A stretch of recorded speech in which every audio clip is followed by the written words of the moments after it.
तयार होतात मायक्रोस्पोर्स किंवा पोलन ग्रेन्स. इकडे ओव्हिल मध्ये मेगास्पोर मदर सेल्स, त्यामध्ये मेगास्पोरोजेनेसिस होते, मेगास्पोर बनतात, एक फंक्शनल राहतो आणि फंक्शनल मेगास्पोर पासून एम्ब्रिओ सॅक बनतो. आणि इथं पॉलिनेशनची प्रोसेस होते वेगवेगळ्या एजन्सी मार्फत. आणि शेवटी फर्टिलायझेशन इंटरनल होतं. सीड्स आणि फ्रूट्स अँजिओस्पर्म मध्ये तयार होतात. जिम्नोस्पर्म मध्ये फक्त सीड बनलंय, फ्रूट नाही, पण अँजिओस्पर्म मध्ये सीड्स आणि फ्रूट्स तयार झाले. आपण किंगडम प्लॅन्टी मध्ये हे सगळं डिटेल डिस्कस केलेलं आहेच. कुणाला डाऊट आला तर किंगडम प्लॅन्टी चॅप्टर तुम्ही रिप्रोडक्शनचा पॅटर्न जो आहे तो स्टडी करण्यासाठी जरूर त्याचे व्हिडिओ पहा. आता अँजिओस्पर्म मध्ये काही डायोसियस प्लांट आहेत. पपईचं प्लांट, मेल प्लांट वेगळं, फिमेल प्लांट वेगळं. पण चायना रोज बायसेक्शुअल आहे, मोनोसियस आहे. अशा अनेक व्हरायटीज या ठिकाणी आपल्याला पाहायला मिळतील. Unisexual male and female reproductive structures are present on different individuals. If male and female flowers are present on different plant, dioecious म्हणतो. युनिसेक्शुअल ॲनिमल, कॉकरोच म्हणा, हायर ॲनिमल सगळे युनिसेक्शुअल आहेत. फंजाय मे बी होमोथॅलिक म्हणजे बायसेक्शुअल किंवा हेट्रोथॅलिक किंवा युनिसेक्शुअल आहे.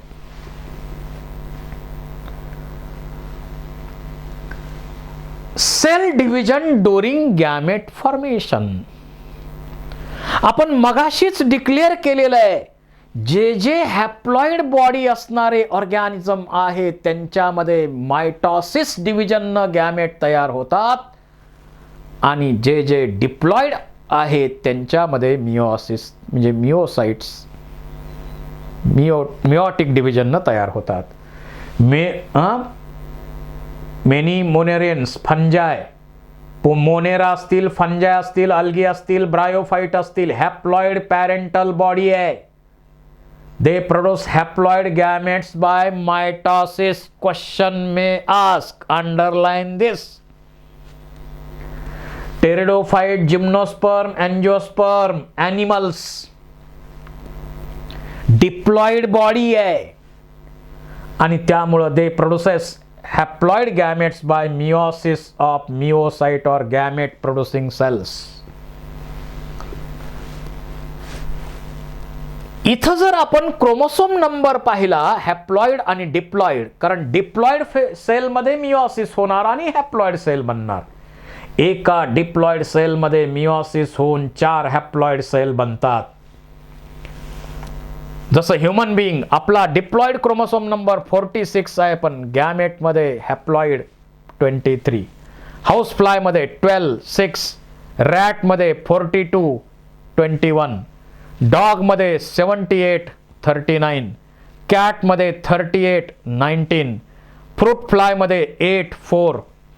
ऑफिओग्लासम सगळ्यात जास्त क्रोमोसोम कोणाकडे आहेत तर ऑफिओग्लासम मध्ये 1260, हॅप्लॉइड 630. ऍपल मध्ये 34-17, राईस मध्ये 24-12, मेज मध्ये 20-10, पोटॅटो मध्ये 48-24, बटरफ्लाय मध्ये 380-190 बघा, आणि ओनियन मध्ये 16-8. क्रोमोसोम नंबर वर क्वेश्चन विचारला तर आपल्याला माहिती असावी.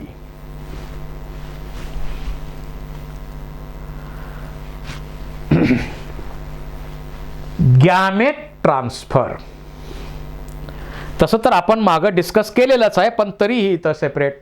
Mail gamete needs to medium to move towards female gamete for fertilisation.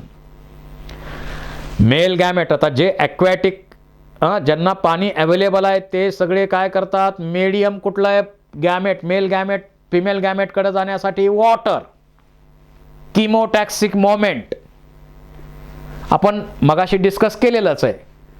In most of organism, male gamete is motile and female gamete is stationary. In some fungi and algae, both types of gametes are motile. आपण आयसोगॅमी अनायसोगॅमी मध्ये दोन्ही मोटाईलच आहेत ना.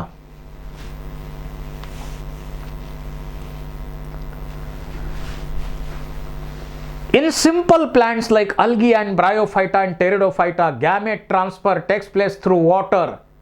Process of fertilization takes place through water. Male gametes are carried towards female gamete by chemotaxic movement through water. त्यामुळे water शिवाय fertilisation अल्गीमध्ये होत नाही, ब्रायोफायटामध्ये होत नाही, टेरिडोफायटामध्ये सुद्धा होत नाही. So water is a medium to carry male gamete towards female gamete. आता जे सीड प्लांट आहेत, हायर प्लांट आहेत, एंजिओस्पर्म आहेत, एंजिओस्पर्म मध्ये मात्र मेल गॅमेट डायरेक्ट तयार होत नाहीत, तर पोलन ग्रेन तयार होतात. पोलन ग्रेन पासून मेल गॅमेटोफाइट आणि त्यात मेल गॅमेट असतात. पोलन ग्रेन पॉलिनेशनची प्रोसेस होते आणि त्यामुळं फिमेल रिप्रोडक्टिव्ह स्ट्रक्चरकडे ते पाठवले जातात पोलन ग्रेन्स. मग विंड असेल, वॉटर असेल, इन्सेक्ट असेल, बर्ड असेल, बॅट असेल, इतर ॲनिमल्स असतील, अँड्स असतील, स्नेक्स असतील, स्नेल असेल, कितीतरी एजन्सीज यामध्ये वापरल्या जातात.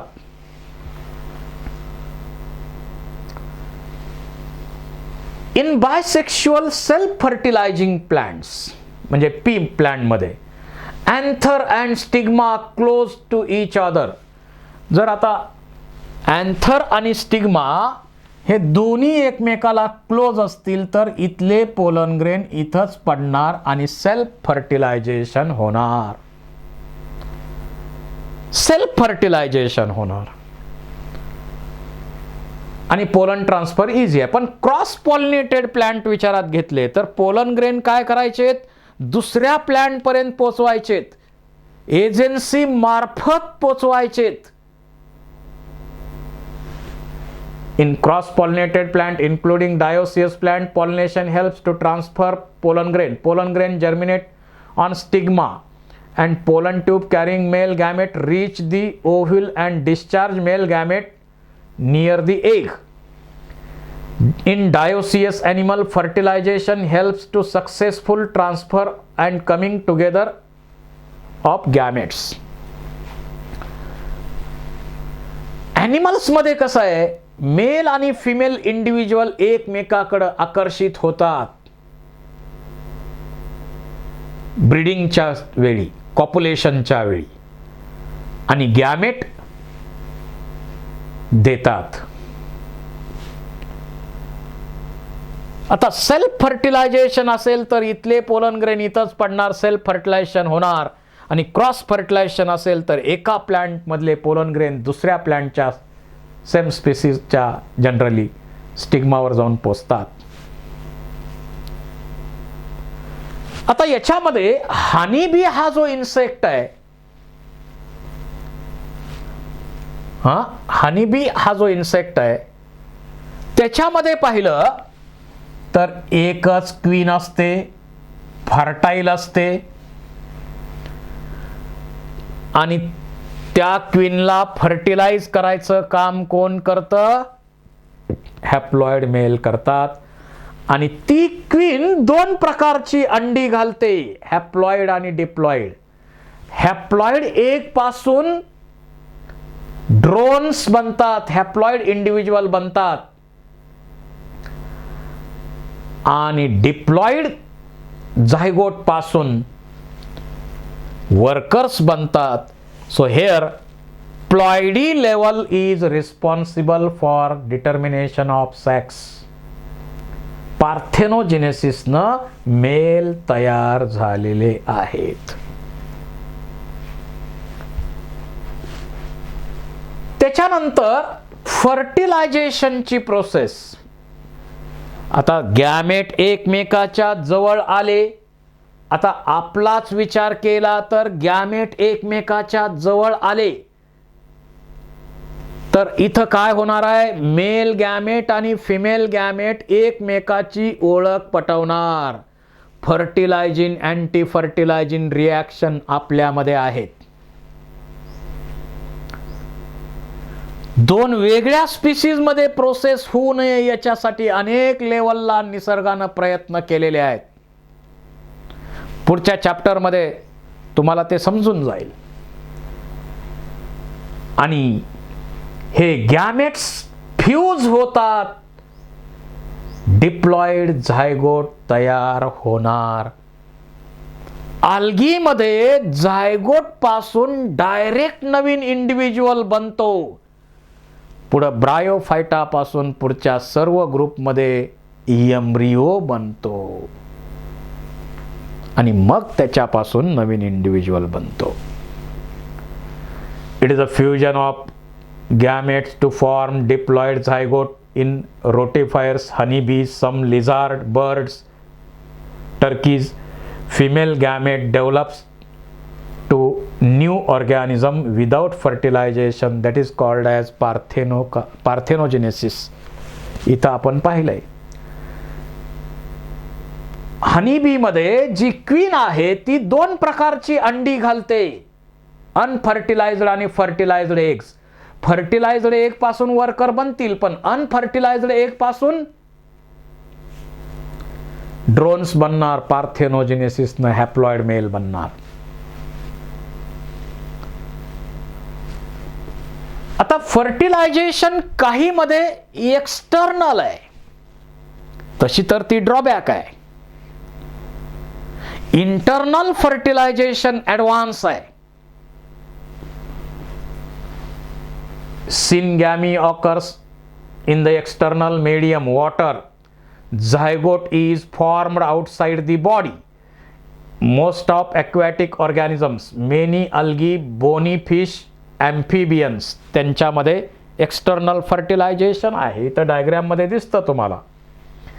Such organisms show synchrony between sexes, release large number of gametes into surrounding medium to ensure syngamy म्हणजे fusion.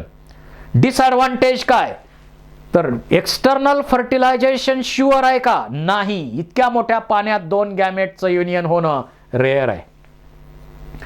Offsprings R extremely उनरेबल to प्रिडॅटर्स, आणि ऑफस्प्रिंग जे बनणार ते प्रिडॅटर लगेच खाणार, त्याचा धोका आहे. थ्रीटनिंग देअर सर्वायवल अप टू ॲडल्टहुड. सर्वायवलचा धोका आहे त्यांना, ऑफस्प्रिंगला. एक्सटर्नल फर्टिलायझेशन इथं दिसतं आपल्याला. त्यानंतर internal fertilisation. Fertilisation takes place inside the body of female. फिमेलच्या बॉडीमध्ये फर्टिलायझेशन होतं. इथं बर्ड्स मध्ये जर पाहिलं, internal fertilisation. Here syngamy occurs inside the body of organism, terrestrial organism belonging to fungi, animals, reptiles, birds, mammals, plants मध्ये bryophyta, pteridophyta, gymnosperm, angiosperm. In this non-motile egg is formed inside the female body, where motile male gametes reaches and fuses. In seed plant, non-motile male gametes are carried towards female gamete by pollen tube. Male gametes are non-motile in angiosperm, but they are carried by pollen tube. पुढच्या chapter मध्ये detail आहे. There is a large number of sperms produced, but the number of egg is very low. हे आहेच. आणि हे अंडी घालणारे आहेत, ओव्ही पॅरासाइट, रेप्टाइल्स, बर्ड्स यांचा विचार केला तर. त्यामुळं त्या मदर पासून एम्ब्रियो दूर राहतोय. हा पण ड्रॉबॅकच आहे. त्याचा. ओव्ही पॅरस असणं हा सुद्धा ड्रॉबॅकच आहे. आणि मग याच्यावर पर्याय काय करायचा. आता बघा, इंट्रा युटराईन डेव्हलपमेंट अस्तित्वात आल्यात, तो त्याच्यावर पर्याय केला, म्हणजे विवी पॅरस नेचर अस्तित्वात आलं. बर, आपल्यामध्ये पाहिलं झायगोट तयार झाला. कसा तयार होतो? Development of zygote depends upon type of life cycle of organism and nature of environment. Fungi algae मध्ये काय होतं? Zygote develops thick wall that resistant to desiccation and damage. It undergoes period of rest before the germination. म्हणजे algae आणि फंजायमध्ये काय होतंय? जो zygote तयार होतो त्या झायगोट वरती थिक वॉल सिक्रीट होतो, त्याचा झायगोस्पोर होतो, थिक रेजिस्टंट स्पोर होतो that tide over unfavourable condition. आणि फेवरेबल कंडिशन आली म्हणजे अनफेवरेबल कंडिशन मध्ये रेस्ट घेतो आणि फेवरेबल कंडिशन आली की जर्मिनेट होऊन नवीन अल्गी फंजाय तयार होणार. In organism with haplontic life cycle, zygote divides by meiosis. आपण अल्गीमध्ये मगाशी सांगितलंय काय होतंय. अल्गीमध्ये समजा झायगोट तयार झालाय तर झायगोट मध्ये मिओसिस होणार, 4 स्पोर तयार होणार आणि यांच्यापासून नवीन प्लांट्स तयार होतील. झायगॉटिक मिओसिस त्यांच्यामध्ये आहे.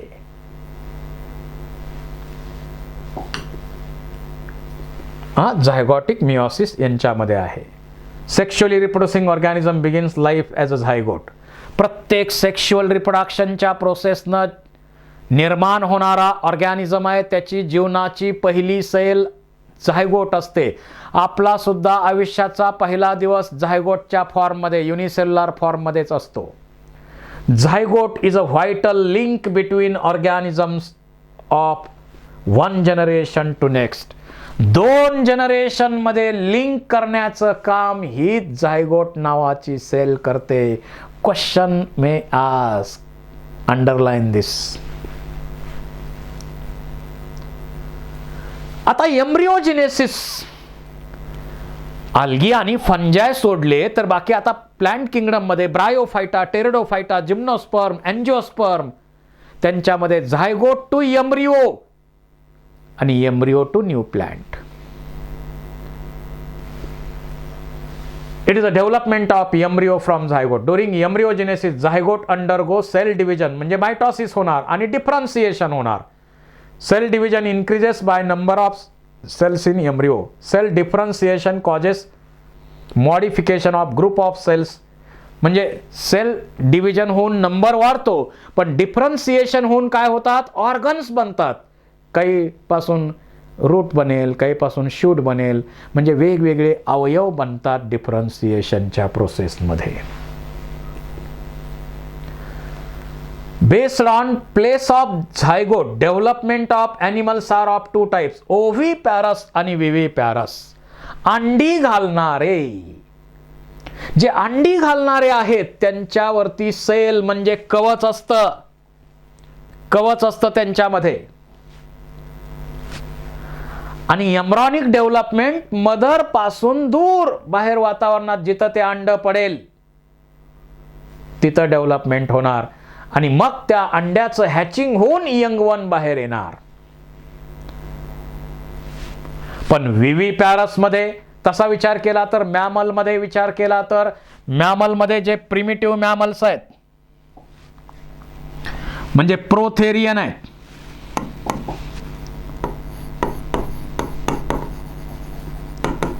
प्रोथेरियन आहेत, स्पायनी अँटीटर, डक बिल्ड प्लेटिपस, ते सगळे ओव्हिपॅरस आहेत. अंडी घालणारे मॅमल कोणते? डक बिल्ड प्लेटिपस आणि स्पायनी अँटीटर. त्यानंतर मार्सुपियल्स आहेत, ते ओव्हिविविपॅरस. त्यांच्यामध्ये मार्सुपियल मध्ये पाउच असतं, तिथं डेव्हलपमेंट होतात त्याच्या, ओव्हिविविपॅरस. आणि शेवटी आपल्यासारखे अस्तित्वात आले प्लासेंटल मॅमल्स. विव्हिपॅरस ज्या एम्ब्रिओच्या डेव्हलपमेंट आहेत त्या युटेरस मध्ये होणार. अँजिओस्पर्म मध्ये म्हटलं तर सगळ्या डेव्हलपमेंट ओव्ह्यूल मध्ये होतात आणि सीड्स तयार होतात. त्यामध्ये डायकॉट किंवा मोनोकॉट एम्ब्रिओ असतो. डायकॉट किंवा मोनोकॉट एम्ब्रिओ तयार होतो. आता जे ओव्हिपॅरस आहेत त्या बाबतीत काय म्हटलं, हेअर ॲनिमल्स लेज फर्टिलाइज्ड और unfertilised egg in reptiles and birds. Fertilised eggs covered by hard calcareous shell are laid in safe place after incubation young one hatches out. बरोबर आहे. हॅचिंग प्रोसेस होणार, कोंबडी आपली अंडी उबवते. पण विव्हिपॅरसचं काय, डायरेक्ट पिलांना जन्म देणार. Here zygote develops into young one inside the female body. Uterus मध्ये हे डेव्हलपमेंट होणार. And young ones are delivered out of the body, म्हणजे बर्थच्या प्रोसेसमध्ये मोस्ट ऑफ मॅमलमध्ये. Because of proper care and protection chances of survival of young ones are greater in viviparous. Parental care पण भरपूर आहे, नरिशमेंट पण proper आहे, memory Gland आहेत ना, त्यामुळे सर्वायवल चान्सेस यांचे जास्त आहेत. So this is about reproduction in organism. ही एक जनरल आउटलाईन तुम्हाला या चॅप्टरमध्ये रिप्रोडक्शनची दिलेली आहे. याचे डिटेल्स तुम्हाला रिप्रोडक्शन इन प्लांट म्हणजे sexual reproduction in angiosperm, kingdom Plantae मध्ये असणारं रिप्रोडक्शन, ह्युमन रिप्रोडक्शन, किंगडम ॲनिमालिया, अशा चारही चॅप्टरचं कॉम्बिनेशन करून हा ब्रीफ चॅप्टर बनवलेला आहे. तुम्हाला किंगडम ॲनिमालिया, किंगडम प्लांटी हे दोन चॅप्टर व्यवस्थित समजले तर इथं हा चॅप्टर त्यांना काहीही अवघड जाणार नाही. अभ्यास करा. स्वतःचं करिअर फार महत्वाचं आहे. करिअर सोडलं तर जगात आपली किंमत शून्य आहे. त्यामुळं करिअरशी बेईमानी करू नका. चांगला अहोरात्र अभ्यास करा. हार्ड वर्क शिवाय जगात कोणाला काही मिळालेलं नाही हे लक्षात ठेवा. आणि चुकून मिळालं तर ते टिकवता येत नाही.